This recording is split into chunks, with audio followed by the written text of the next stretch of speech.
క్రీస్తునందున్న ప్రియులకు ప్రేమతో వందనాలు తెలియజేయుచున్నాను. డిసెంబర్ నెల 22వ తేదీ 2024.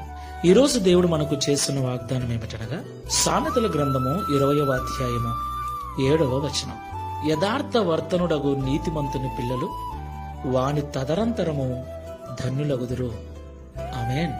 నా ప్రియమైన సహోదరి సహోదరులారా, ఈ లోకంలో పిల్లలు కలిగిన ప్రతి తల్లిదండ్రి తమ సుఖాలను, తమ ఆరోగ్యాన్ని, తమ ప్రాణాలను సైతం లెక్క చేయకుండా తాము ఏమైపోయినా పర్లేదు, పిల్లలు బాగుండాలని, ఉన్నంత వరకే కాదు మేం పోయిన తర్వాత కూడా పిల్లలు ఇబ్బంది పడకూడదని వారి కొరకు ఎంతో ప్రయాసపడుతున్నారు.